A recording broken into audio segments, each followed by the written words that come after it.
Saat itu kebetulan gue tuh angkatan pertama. Angkatan pertama dari sekolah itu. Kita ospek, ada ospek itu 3 hari. Yang 2 hari itu nggak nginep, 1 hari terakhir itu nginep. Ajan tuh jam 3. Jam 3 ajan, kita bangunin dong ke anak-anak, ayo kita isoma dulu, baru kita lanjutin materi. Kita masuk ke kelas-kelas masing-masing. Nah, saat gua akan masuk ke kelas itu, kita ketok, pintunya nggak bisa dibuka, dikunci. Yang lain kebuka tuh.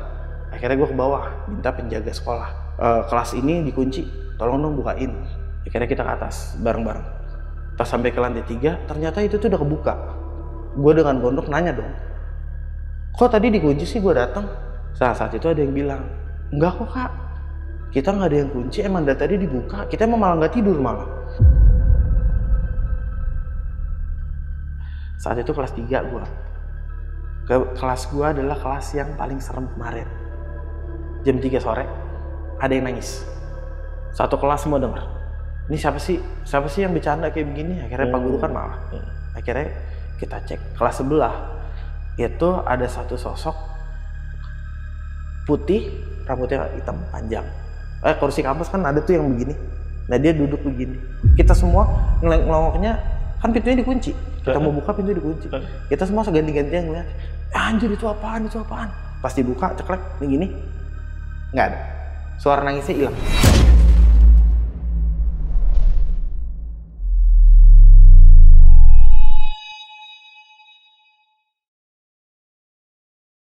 Halo semuanya, kembali lagi di Lentar Malam bareng gue Jamal. Jadi hari ini kita akan membahas sekolah angker yang lebih tepatnya lokasinya itu ada di Depok nih guys. Dan di sini udah ada narasumbernya, jadi kita langsung sapa dulu aja. Narasumbernya namanya Mas Adi. Mas Adi, apa kabar Mas Adi? Halo Mas. Baik ya? Aman. Sehat. Oke, Mas Adi ini jadi angkatan pertama nih di sekolah angker yang ada di Depok. Betul Bang ya? Iya. Nah, pada saat itu kan gue jadi ketua OSIS. Nggak ketua OSIS, gue jadi OSIS. Dan ospek itu ada 3 hari. Hari pertama, hari kedua, dan hari ketiga itu harus nginep. Nah, hari pertama, hari kedua tuh nggak ada apa-apa. Sampai semua di puncak traumanya itu di hari ketiga, dan itu mulai sore hari sampai pagi hari. Oke. Jadi kejadian besarnya itu ada di pas ospek ya? Iya, pas ospek. Nah, katanya juga ada satu ruang kelas nih yang misterius. Bener juga nih? Iya. Jadi, kan pada saat itu akhirnya gue sama teman gue mencoba untuk kita doain nih kelas satu-satu. Ada total 8 kelas. Nah, ada satu kelas sendiri itu yang hawanya berbeda. Lampunya nggak tahu kenapa itu redup. Dan itu bener-bener bikin... Dan ada... Gue ngeliat satu sosok sih di situ. Dan itu bikin gue masih inget sampai sekarang. Oh gitu. Nah, pas gue kelas 3 tuh, 2 tahun kemudian, kita tuh di kelas yang itu, gue satu kelas, ada sosok yang nangis. Saat itu jam 3 sore juga. Dan saat gue inget banget itu lagi pelajaran akuntansi. Dan yang dengar pertama itu adalah guru akuntansi, bukan murid.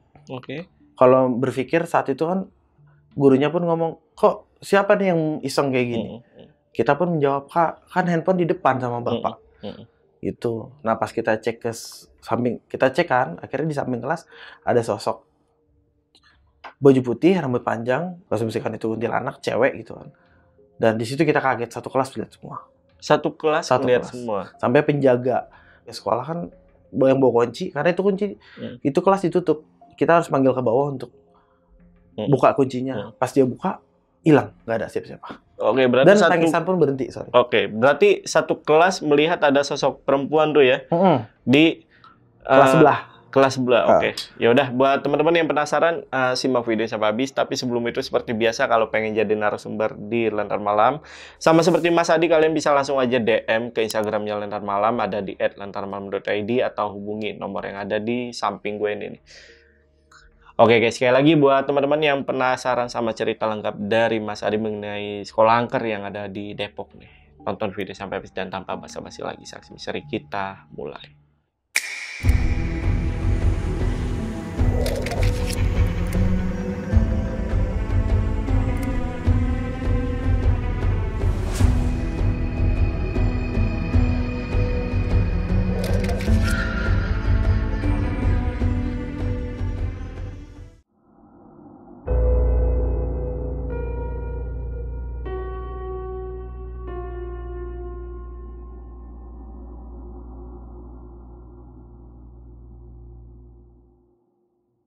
Ceritanya waktu SMA tahun 2008, itu gue tuh kelas 2 SMA.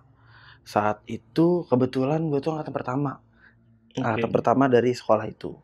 Kita ospek, ada ospek itu 3 hari, yang 2 hari itu nggak nginep, 1 hari terakhir itu nginep. Nah, yang nginepnya itu jadi masalah sebenarnya. Jadi kenangan tersendiri lah, trauma aja tuh. Sebenarnya sebelum ospek itu ada beberapa kali kejadian di rumah. Seminggu sebelum ospek. Kita flashback dulu nih. Baru naik kelas, namanya zaman itu kan masih sering-seringnya warnet. Akhirnya gue main warnet paket malam, balik jam 3 pagi. Nah, waktu itu hari pertama, jam 3 pagi gue balik, pulang ke rumah. Pas mau masuk kamar, itu ada satu sosok di tempat kerja om. Itu sosoknya tinggi, rambut panjang. Gue berasumsikan itu sebagai kuntilanak lah ya. Dan di situ gue langsung beku, takut, langsung lari ke kamar bokap nyokap, gedor-gedor. Domelin kan, ngapain sih berisik banget malam-malam. Bodoh amat, besok aja ngomelin. Ini takut itu ada ngeliat sesuatu di depan saat itu. Nah, singkat cerita, akhirnya saat itu aspek. Nah, saat itu gue bukan OSIS kebetulan. Saat itu gue punya pacar gue OSIS, gue datang bawa kamera. Bawa kamera. Cuman mau nontonin awal hari pertama. Terus gue foto-fotoin, gue bantu foto ya. Foto. Terus teman-teman OSIS ngeliat, ih hasil foto lu bagus nih. Lu jadi OSIS ya, bantuin dokumentasi, bantuin ngarahin anak-anak gitu segala macam. Oh, akhirnya dia bilang ke guru pembimbing, oh ya udah, nggak apa-apa, boleh deh, gue boleh, kan namanya sama Bokin ya saat itu. Terus udah, hari pertama cuma foto doang, nggak ada hal yang aneh. Hari kedua pun sama sebenarnya, datang foto, tapi saat itu tuh anak-anak kelas 1 saat itu udah mulai akrab kan, karena yang lain kan namanya OSIS, kakak kelas yang lain pada ngejaga sikap. Jaim. Kalau gue, ya gimana ya, kalau dulu kan ada tuh, kalau OSIS kan ada, ospek itu ada yang mungkin bisa dibilang beberapa kali menjijikan ya. Misalnya bawa makanan diaduk, kita makan nih biar solidaritas saat itu. Karena yang lain kan saat itu nggak ada yang mau nunjukin nih, ayo lo makan kalau solidaritas. Dulu gua nih sama kayak kalian semua pas kelas 1. Makan ntar diomelin. Makan. Udah kan. Terus habis itu lanjut foto. Hasilnya oke nih. Karena kan saat itu masih awal-awal kamera digital, nggak kamera roll. Iya. Terus udah, masuklah ke hari ketiga. Sebenarnya hari pertama, kedua itu benar-benar nggak ada yang aneh sama sekolahannya. Masuklah hari ketiga. Hari ketiga masuk, datang ke sekolah jam 8 sampai jam 12 siang seperti pada umumnya ospek, dengan materi, dengan pengenalan sekolah dan segala macam. Saat itu kan karena memang kita harus nginep semalaman. Itu harus ada, kita kasih istirahat. Yang mau tidur siang silahkan tidur siang. Nah, pada saat itu sekitar jam 1 atau setengah 2, mereka itu kan kita arahin ke kelas masing-masing. Karena saat itu sekitar ada 8 kelas, 9 kelas. Ayo, semua tidur, istirahat. Karena ini kita nanti akan sampai malam. Pokoknya sampai jam 11 malam gitu, kayak ada jurit malamnya lah. Kita mau bikin seperti itu. Udah, seperti itu. Ketika anak-anak sedang tidur, kita kan panitia rapat. Ini kita mau gimana nih? Pada akhirnya, di hari ketiga itu, gua nggak boleh jangan megang kamera. Karena saking banyaknya, jadi kan kekurangan orang untuk bantu ngatur. Terus udah, akhirnya ajan tuh jam 3. Jam 3 ajan, kita bangunin dong ke anak-anak, ayo kita isoma dulu, baru kita lanjutin materi. Kita masuk ke kelas-kelas masing-masing. Nah, saat gua akan masuk ke kelas itu, gua ngetok kan. Dan kan dulu tuh kita tuh masih pakainya kelas kampus, Bang. Tahu kan yang pintu terus ada kacanya di tengah. Jadi kita bisa ngelongok kalau ada anak-anak lagi tidur di situ. Kita ketok, pintunya nggak bisa dibuka, dikunci. Gue sempat tanya, kok ini dikunci sih? Yang lain kebuka tuh, tapi anak-anaknya tidur. Terus udah, akhirnya gue ke bawah, minta penjaga sekolah, penjaga kampus saat itu. Bang, kelas ini dikunci, tolong dong bukain. Akhirnya kita ke atas, bareng-bareng. Pas kita sampai, itu kan lantai 3. Pas sampai ke lantai 3, ternyata itu tuh udah kebuka. Dan anak-anak itu udah ada yang udah sholat, ada yang lagi makan. Terus gue dengan gondok nanya dong, kok tadi dikunci sih gue datang? Kok sekarang lu pada udah bangun? Lain kali jangan dikunci dong. Gue saya disusah nih ya, dicapek mondar-mandir kan. Saat itu ada yang bilang, enggak kok kak, kita nggak ada yang kunci, emang dari tadi dibuka. Kita emang malah nggak tidur malah. Kita malah bercanda dari tadi. Terus gue udah mati. Terus yang tadi gue lihat siapa dong? Kelas kan. Terus udah nggak lama dari itu tiba-tiba ada yang teriak. Wah! Kira-kira karena kita panik, itu ada apaan? Gue nengok ke kelas ini sebelah nggak ada. Di lantai 2 sempat lari itu ke lantai 2. Ada apaan? Karena kan memang panitianya pada ngeriung semua ke situ. Ada yang kesurupan tuh akhirnya. Ada yang kesurupan 1, 2, akhirnya merambah tuh sampai ke lantai 3. Yang kelasan itu pada kesurupan semua. Kita jadi bingung dong. Kita secara nggak langsung kita sebagai panitia kakak kelas ospek saat itu kan panik. Apalagi saat itu tuh guru yang berjaga itu yang mengawasi cuma 3 kalau nggak salah. Udah akhirnya ayo kita bopong dulu ke bawah. Kita bopong ke bawah. Kita taruh karena kan dia ruangannya ada basement paling bawah. Nah memang tempat titik kumpulnya di situ anak-anak. Kita taruh di situ semua. Total itu ada sekitar 40 anak yang kesurupan. Bahayanya lagi, bukan bahaya sih, lebih ke mirisnya lagi, 8 orang itu adalah non-muslim. Karena gue kan seorang Katolik. Kita sempat nanya dong, kebetulan saat itu wakil kepala sekolah itu merangkap sebagai ustadz. Dia memang ustadz kan. Pak ini gimana pak yang beragama Kristen pak? Waduh saya nggak ngerti, coba kalian atur sendiri aja. Nah di ospek itu, di panitia OSIS itu, kebetulan kita tuh berlima yang Kristen Katolik. Akhirnya kita kumpulin di satu, kita pakai di kelas lantai 1. Kita gabungin semua ada 8 anak itu. Ada yang teriak, ada yang ngeriung, ada yang nangis. Tapi nggak ada yang berontak untungnya. Jadi kita masih ngebopongnya tuh masih aman. Antara, kalau gue sih berpikirnya antara dia ketakutan atau kesurupan gue nggak tahu. Karena saat itu udah nuansanya tuh udah chaos banget. Bahkan gue pun takut kan. Kita berlima akhirnya ngerimu. Yang 3 orang ini takut. Gue nggak berani. Gue di bawah aja deh. Ini gimana terus gue? Akhirnya gue ngobrol kan sama Kiki ini. Gue bilang, Kini kita harus gimana Ki? Terus dia bilang, kita harus bertindak nih. Kita nggak bisa kalau begini. Kasihan anak-anaknya. Kita nggak tahu dia ngelihat apa. Kita nggak tahu apa yang dia lakuin. Kita nggak tahu apa yang dia rasain. Tapi kita harus bantuin mereka. Tapi kita cuma berdua. Kita bisa apa? Percaya sama gue, kita pasti bisa. Nah kebetulan akhirnya kita mulai berdoakan satu-satu. Memang Kiki itu kebetulan Kristen dan gue itu kan Katolik. Nah teman gue itu yang bertiga itu ada namanya Epi, ada namanya Johannes, ada satu namanya Gary. Gue tanya, nah kebetulan Gary ini bapaknya pendeta. Gue tanya dong, Ger panggil bapak lu Ger. Ini ada beginian. Bapak lu bisa lah, masa pendeta nggak bisa? Karena saat itu kita berpikir seperti itu. Nggak mau gue, bapak gue nggak bisa, lagi di luar kota. Udah lu anuin sendiri aja. Terus dia langsung turun kan, lu nggak setia kawan lu, gitu kan. Terus akhirnya udah. Nih untuk itu gue menjelaskan dulu. Kan pasti akan bertanya, kenapa sih nggak pemuka agama Katolik saat itu? Nah, kalau di Katolik itu untuk hal-hal seperti itu regulasinya agak ribet.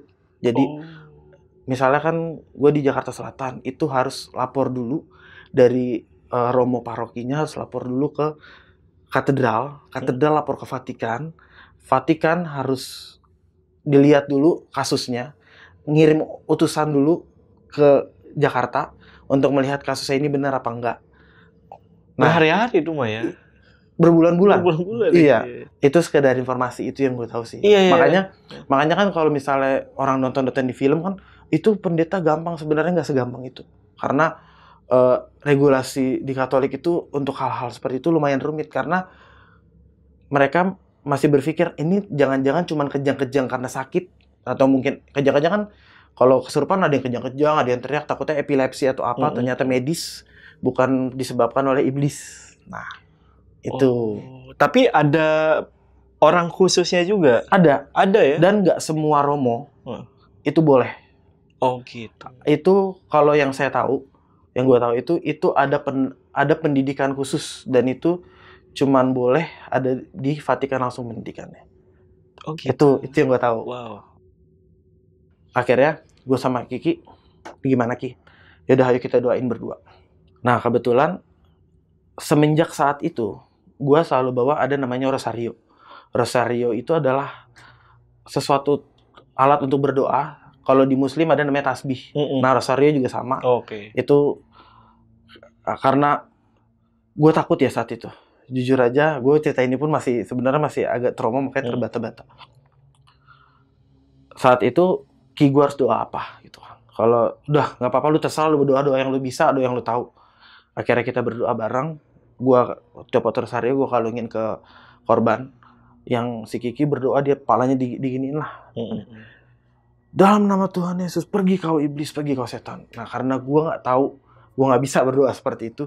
Kalau di Katolik itu diajarkan doa Bapa Kami dan Salam Maria. Gue cuma bisa berdoa itu aja. 1 kali Bapa Kami, 3 kali Salam Maria. Udah gue cuma berdoa itu sampai sejujurnya itu gue sambil gemeteran. Udah dari satu ke satu total 8. Itu tuh sekitar per anak itu 10 sampai 15 menit. Pokoknya gue selesai itu sekitar setengah 5, jam 5. Tapi berhasil? Tenang. Gue nggak bisa berasumsikan itu berhasil, itu tenang. Dia akhirnya nggak teriak-teriak, nggak nangis. Dia lega, Kak, ini gue kenapa? Dia bilang gitu. Minum dulu yuk. Minum, udah duduk, minum. Udah, kita turun dulu ke bawah gitu. Pas mereka turun ke bawah, Kiki nyolek. Naik lagi ke atas. Ngapain, Ki? Kita doain kelas-kelasnya. Lu serius lu, jangan gila lu. Nih, ya gue udah capek. Nanti kalau enggak ini bakal kelanjutan terus. Kata dia seperti itu. Akhirnya kita naik lah. Dan mungkin lo ngerti ya Bang, ketika masuk sesuatu ruangan yang bener-bener hawanya beda. Nyesek, gerah, terus kayak pengap. Kini yakin Ki. Gue ragu, gue takut jujur aja. Udah gak apa-apa, ayo. Sama gue kok berdua. Akhirnya dimulai. Dia berdoa seperti itu lagi. Dan gue berdoa dengan hal yang sama. Satu persatu kelas kita doain dengan lancar. Sampai masuk ke kelas terakhir. Kelas ke-8. Ketika gue masuk, itu hawanya jauh lebih berbeda. Kalau namanya kelas, kan biasa lampunya putih. Ini nggak tahu kenapa. Lampunya redup. Sedikit ada warna kuning. Dan kelasnya itu kayak kelas kampus gimana.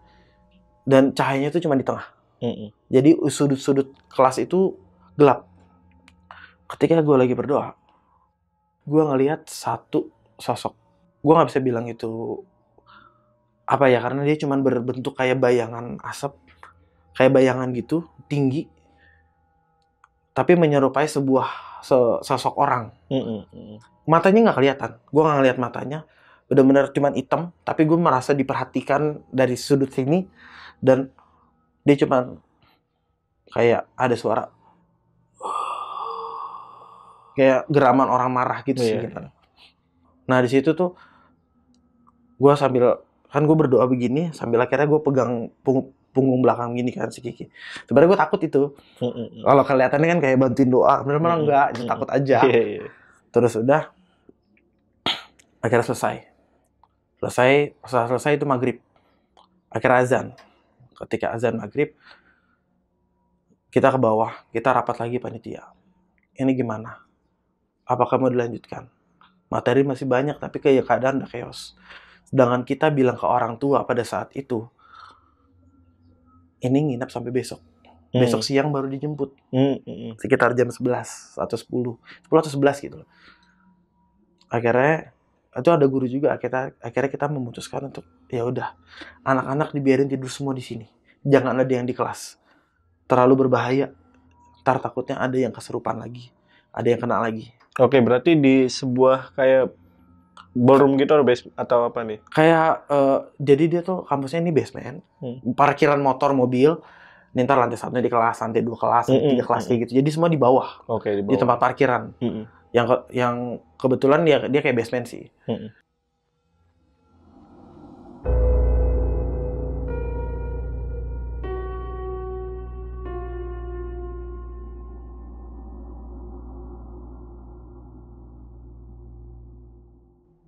sekitar 6:30 kita makan dulu, lapar.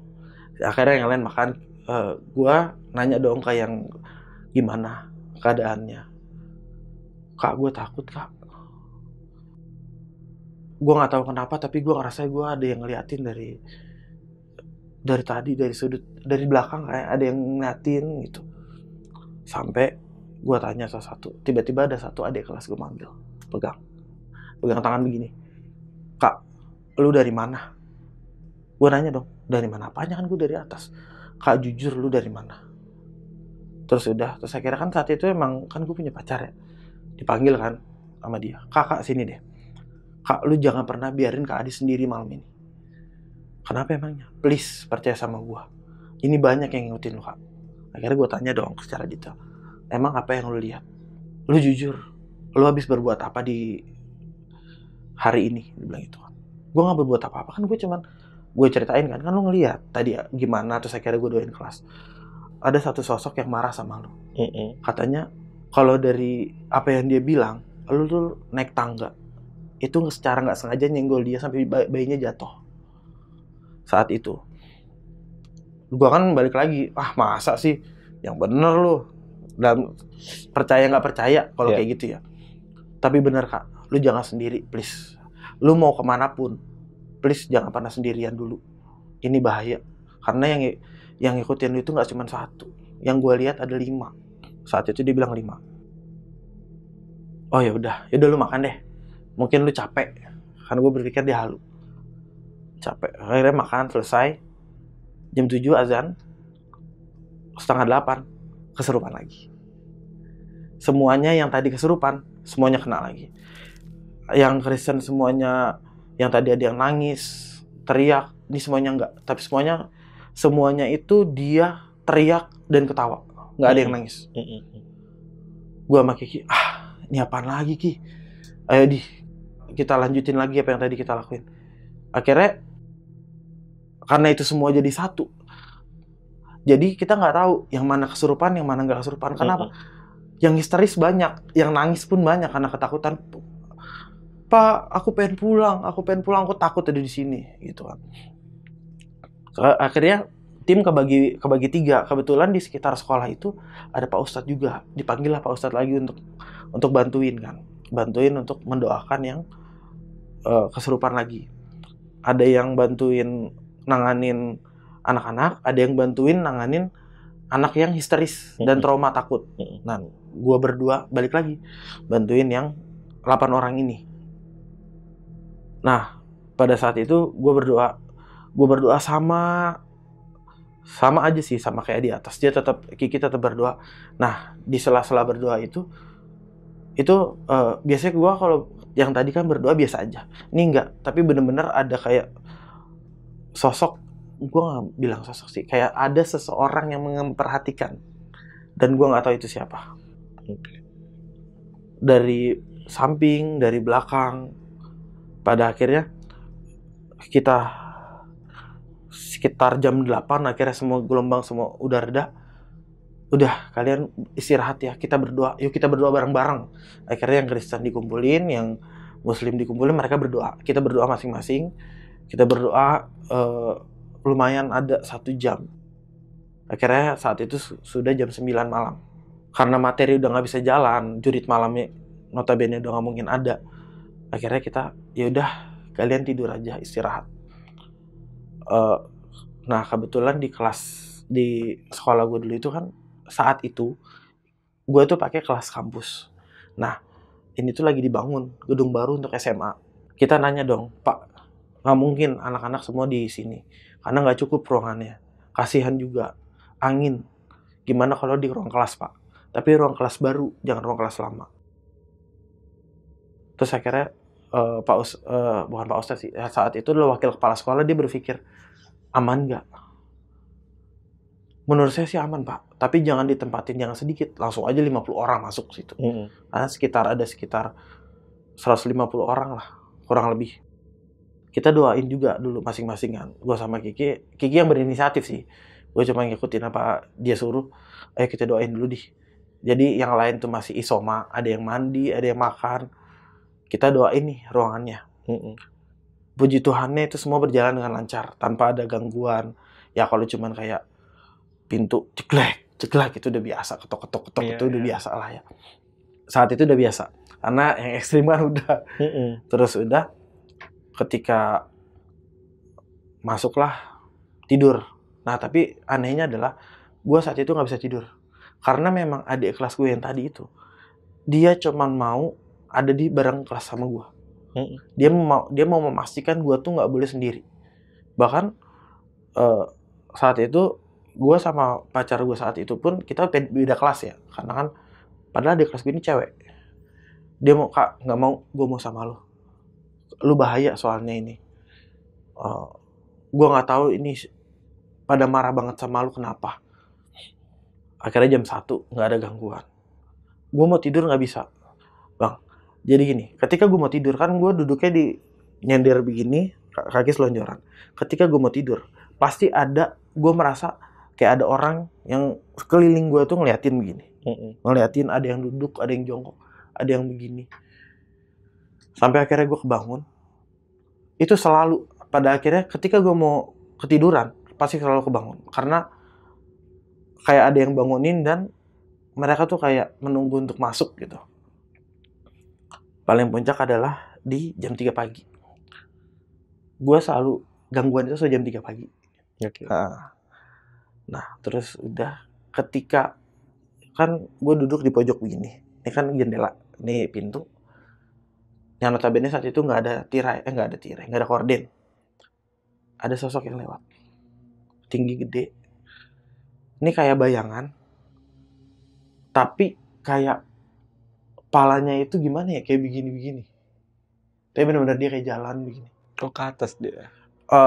Kayak ke bawah ke setengah gitu loh. Tapi gue gak tahu itu apa sampai sekarang. Gue kaget kan.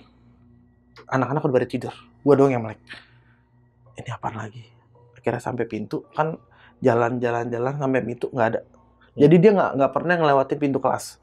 Kayak hilang gitu aja. Akhirnya pagi.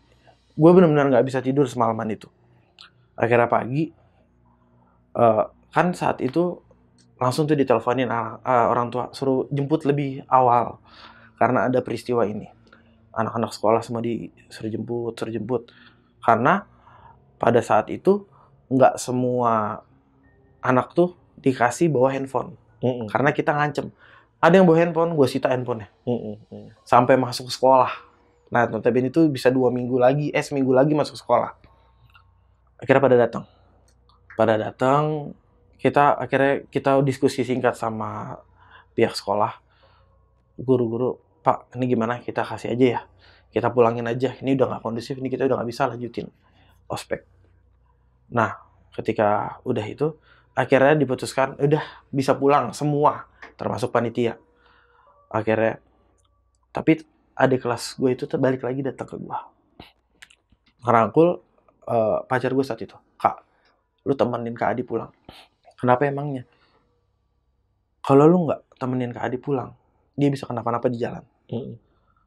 Sumpah Kak, lu harus percaya sama gue. Please dengerin omongan gue.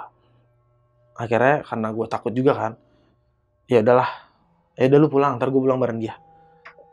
Ntar ditemenin. Karena kebetulan tuh kan rumah gua itu Universitas Pancasila, seberangnya, tengah-tengahnya rel. Oke. Dan dulu, pada tahun itu banyak banget yang ngetabrak kereta. Kalau rumornya kena setan budek. Nah, dia katanya ada penglihatan gua tuh bisa ketabrak kalau nggak ditemenin sendiri. Akhirnya pulang, dianterin, nyebrang. Untungnya nggak ada sesuatu hal yang bermasalah sih, sampai rumah. Sampai rumah gue duduk, gue tanya, lu mau minum? Apa mau gimana? Kayaknya kita ngobrol, apa yang lu alamin sih di sana? Dia bilang, dia pun takut. Dia bilang, gue mau nangis sebenarnya. Gue nggak tahu apa yang mau gue lakuin, karena menurut dia, ini tuh, sebenarnya itu tuh hal yang baru buat kita semua. Apalagi kita baru kelas 2 SMA saat itu. Udah, ketika ngobrol, jam menunjukkan pukul jam 12, gue ingat banget jam 12 siang. Terus ya udah, pulang, lo mau pulang? mau gue anterin nggak? Kan gue bilang gitu. Gak usah. Nanti kalau kamu pulang aku dianterin pulang, kamu pulang aku anterin lagi. Kita mondar-mandir dong. Gue bilang gitu. Akhirnya kan rumah dia di Depok 2. Gue anterin dia naik angkot, gue pulang. Nah pas gue masuk gerbang rumah, itu benar-benar gue merasakan hawa sama kayak di kelas. Padahal ini di rumah loh, padahal tadi enggak. Karena gue sendiri. Gue sampai rumah, gue ganti baju, gue nggak berani sendiri. Gue bilang sama nyokap, mama mau masak kan? Iya. Ya udah, mama di dapur aja ya. Adi mau mandi. Jujur aja sih bang, pas gue mandi itu saking gue takut ya, pintu nggak gue tutup. Gue nggak berani, bener-bener. Dan gue bahkan mandi pun melek matanya. Gue nggak berani merem. Udah, sampai akhirnya udah semuanya gue ngantuk kan, karena kan nggak tidur. Tapi gue nggak berani tidur di kamar. Akhirnya gue ambil bantal sama tikar. Nyokap lagi masak di dapur, mah tidur sini ya. Udah, ngapa sih lu? Udah nggak apa-apa, tidur sini ya. Ya, akhirnya tidur. Tidur di mana? Di dapur? Dapur. Nyokap lagi masak, tidur di dapur. Karena saking nggak berani, sumpah. Ketiduran tuh akhirnya di dapur, bisa tidur juga. Di mimpi, mereka tuh nggak ngomong apa-apa. Gue mimpiin mereka nih sosok-sosok ini. Dia nggak ngomong apa-apa, dia nggak nggak berbuat apa-apa. Tapi gue berada lagi di tempat itu tidur. Tapi mereka begini semua. Ada yang sampai mukanya tuh bener-bener begini, semuanya berdiri mengelilingin, kayak ngeliatin ke gue gini. Gue bangun dong, secara nggak sadar, karena dibangunin nyokap. Bang, kamu kenapa? Kenapa apaan sih, Mak? Serius, kamu kenapa di sekolah? Karena ketika gue tidur, nyokap tuh, gue tuh malah ketawa di situ. Jadi nggak kayak orang tidur. Kalau tidur kan ngorok lah atau apa, ini nggak. Gue ketawanya tuh nggak kayak gue ketawa. Tahu tuh kayak kayak gitu. Kalau kata nyokap itu sangat menyeramkan. Akhirnya ceritain dong. Sampai bokap pun bilang, kan akhirnya bokap pulang, lihat muka lu kok merah sih? Hah, merah kenapa? Iya, muka merah, mata merah. Wah, ini nggak bener nih. Nah, kebetulan nyokap saat itu punya adik. Nyokap memang punya adik, dan om gue itu tinggal di Jogja. Coba kamu telepon om. Telepon nih om. Halo om, mau nanya dong. Aku kan abis dari sekolah nih, digangguin. Sekarang kata mama suruh ngomong sama om. Om nggak pakai ngomong apa-apa, dia cuma ngomong, kamu tanya mama Gi, wetonmu kapan? Udah, terus abisnya dimatiin. Mah, kata Om Sani, om gue namanya Om Sani, kata Om Sani ditanya weton dia kapan? Dikasih tahu sama nyokap wetonnya. Terus SMS aja kan saat itu. Kamu SMS aja, mahal pulsa saat itu. Karena di SMS, nggak lama, Om Sani balas, udah kamu gak apa-apa, kamu tidur aja. 10-15 menit lagi kamu tidur Gi. Udah gak apa-apa kok. Udah, akhirnya gue tidur tuh. Pulas, sampai bangunnya malam lah, jam 8. Akhirnya gue ngobrol dong sama nyokap, nanya. Ternyata pada saat gue tidur, Om Sandi tuh nelpon dari sana, dari Jogja. Anakmu banyak yang ngikutin. Katanya wangi. Ada sekitar 25 sosok yang ngikutin. Salah satunya marah karena mereka diusir dari tempatnya. Emang ada apa?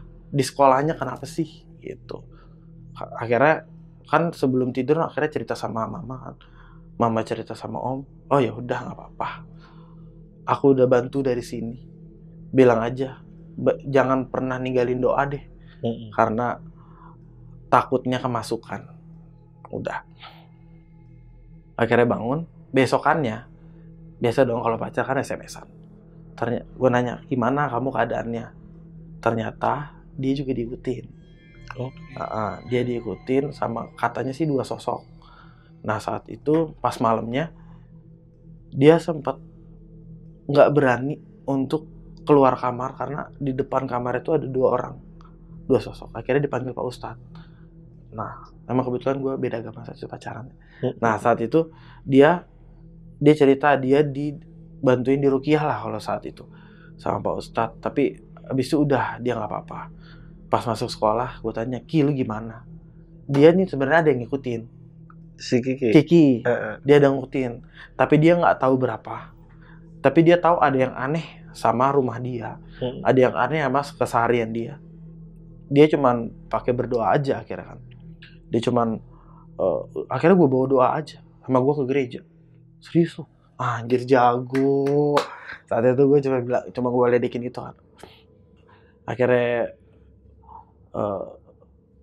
gue sempat nanya sama yang lain kan, lu ada yang digangguin gak? Teman-teman yang lain, terutama yang kayak yang Kristen tadi kan, teman-teman yang tadi nggak ada untungnya. Jadi cuman emang bener gue nanya dong ke adik kelas, emang kenapa sih? Iya kak, gue tuh nggak dapet. Akhirnya yang gue tahu tuh, gue dapat penglihatan kalau lu tuh akan ketabrak kereta kalau lu sendiri. Mereka tuh pengen lu, nggak tahu kenapa. Gue nggak bisa untuk menjaga lu saat itu, tapi gue nggak tahu ada sesuatu yang bikin mereka tuh nggak bisa masuk ke lu, makanya mereka makin lama makin marah, dibilang seperti itu.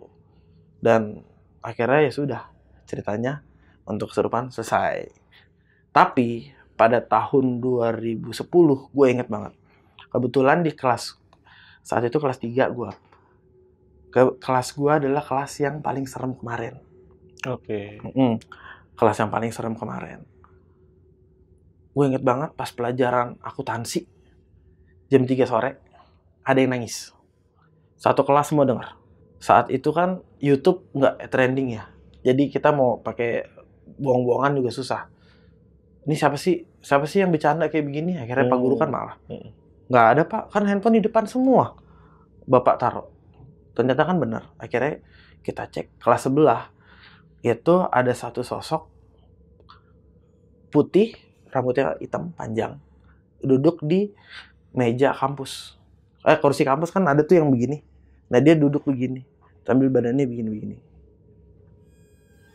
Kita semua ngelongoknya, akhirnya kan pintunya dikunci. Kita mau buka, pintu dikunci. Kita semua seganti-gantian ngeliat, anjir itu apaan? Bang, ada itu? Ada. Terus ragu, tapi kita nggak tahu itu apa. Karena gue asumsi ini tuh kuntilanak lah ya, karena mendekati itu. Akhirnya kita ke bawah, bilang sama penjaga, bang, minta kunci ruangan lantai 3 sebelah kelas. Atau ada cewek. Akhirnya kita naik tuh ke atas. Dia pun ngeliat, pas dibuka ceklek begini, nggak ada. Suara nangisnya hilang. Tiba-tiba langsung tuk, kayak hening aja. Itu siang tuh ya? Siang jam 3 sore. Anjay. Dan kita, wah gokil. Dan itulah cerita terakhir. Itu yang lihat siapa aja yang terakhir? Satu kelas sih. Satu kelas? Dan semuanya melihat tuh? Semuanya melihat. Satu kelas gue sih harusnya. Bahkan satpam yang itu juga ngelihat ya? Penjaga sekolahnya ya? Iya. Penjaga kampusnya. Happy. Itu dia. Tapi padahal gue sih nggak tahu ya, itu sekolah itu kenapa serem. Padahal nggak ada cerita serem sebelumnya. Nggak. Bahkan untuk kelas pun, itu tuh yang tahu kelas yang itu tuh serem banget. Itu cuma angkatan kita doang. Dan mungkin yang serem banget pas ospek itu yang tahu gue doang. Sama si Kiki. Karena kan yang kita doain itu cuma berdua. Dan akhirnya kejadian lagi tuh yang ada nangis itu, di situ juga kan kita mungkin mereka mikir, ini kelas angker nih bekas apa. Tapi kan kita yang kok ini yang kemarin gue masukin ini lebih hawanya tuh mencekam banget. Lampu sampai redup sendiri. Tapi habis kita doain lampunya langsung terang lagi. Oke, jadi kelas yang waktu ospek itu didoain, yang terakhir itu ya? Yang terakhir. Itu jadi kelas lo? Pas kelas 3. Pas kelas 3. Oh, tapi yang nangis itu di kelas sebelah? Kelas sebelah. Kenapa kelas sebelah itu kosong pada saat itu? Kampus soalnya. Oh. Jadi saat itu tuh kelas gua itu kan kita sih gabung sama kampus. Oke. Nah, gabung sama kampus. Nah, saat itu kelas SMK, saat itu tuh sekolah itu tuh lagi dibangun. Nah, memang cuma kelas 3 doang yang dapat kelas di kampus karena kebetulan ada AC-nya. Kalau kelas yang lain kan kelas sekolah itu udah beberapa jadi, cuman belum jadi semuanya. Jadi ada beberapa yang belum nggak layak untuk ditempatin untuk mengajar lah.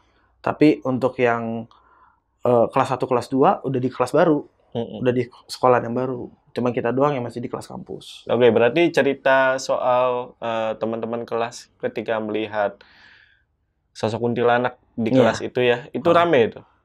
Saat itu rame. Jadi rame. Tapi yang gua akhirnya waktu itu sebelum kesini sempat searching ya. Kok nggak ada yang ngomong sih di sosial media, nggak ada yang ngomong iya, gitu. Iya. Mungkin karena, lupa kali ya. Iya, karena mungkin karena saat itu kan internet nggak secanggih sekarang. Dan HP yang punya kamera kan orang kaya doang saat itu. Iya. Guru pun melihat gak yang waktu itu? Kalau guru nggak ikutan lihat. Nggak ikutan lihat. Tapi guru cuma diem pada saat kita ke samping, guru akuntansi itu cuma diem aja di kelas sambil mainan HP, sambil nungguin. Karena kan kita itu ada apaan, kita kan ngecek. Coba cek tuh siapa yang nangis, lihat. Gitu. Tapi dia nggak sempet ngeliat. Tapi dia dengar. Ada sosok perempuan di Justru dia yang awal bilang, siapa sih ini yang bercanda kayak gini? Dia bilang gitu. Lalu ketika penjaga sekolah itu juga ngeliat, apa kata dia? Hah, cuma gitu doang. Terus langsung dibuka buru-buru. Dia kayak kaget nih siapa ada di dalam kelas itu. Pas dibuka udah nggak ada. Kita sampai masuk kelas, kita geledah lah kelasnya satu-satu. Nggak ada. Itu dia. Nggak cerita dia kenapa bisa kayak gitu atau terbiasa gitu? Nggak.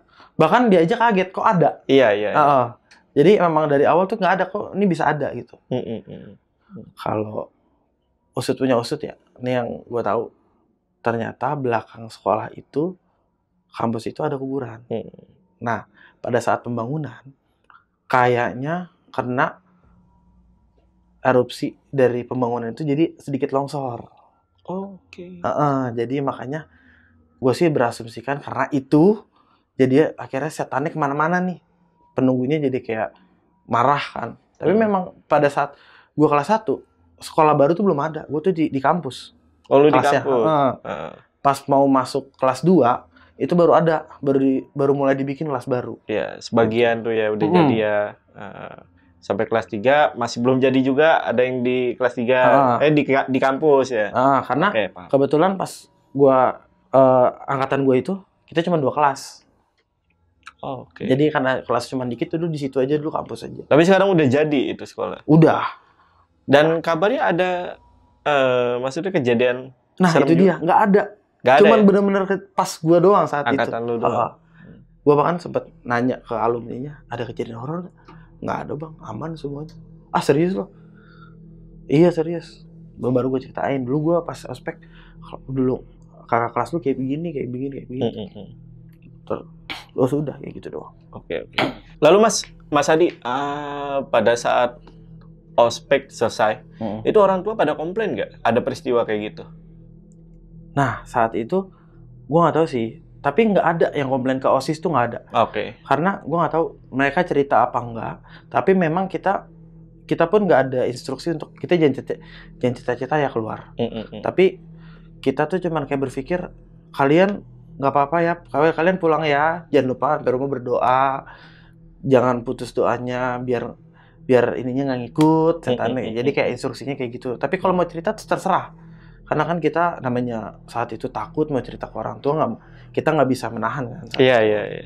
Tapi dari kesaksian korban itu, yang kesurupan itu, mereka ngerasain apa atau ngeliat apa gak? Ada cerita gak? Gue pernah nanya, mereka tuh cuma berasa ada yang ngeliatin, dan pada saat mereka nangis atau teriak atau ketawa itu mereka nggak sadar. Afternya itu doang. Dia merasa dia udah nangis. Jadi kayak misalnya tiba-tiba kok gue ada di sini gitu. Kayak dia ngeblank, tiba-tiba kayak kena skip gitu kok gue di sini kak. Gue di mana nih kak? Kayak gitu doang, Gak ada. Gue mau nanya, lu mimpiin apaan? Lu cerita apaan? Ada masalah apaan? Lu ada yang ngikutin gak? Gitu kan? Nggak ada. Ngeliat sosok sesuatu. Ngeliat sosok pun nggak ada. Tapi mereka cuma merasa ada yang ngikutin. Ada yang ngeliatin. Tapi mereka nggak bisa ngelihat sesuatu itu. Oke. Dan pada saat masuk pun gue tanya mereka pun, mereka sampai rumah fan-fan aja. Terus kalau yang dia sempat peringatin Mas Adi, orang tersebut itu kan secara nggak langsung ya, itu kayak dia bisa ngelihat gitu. Dia ngeliat apa sih?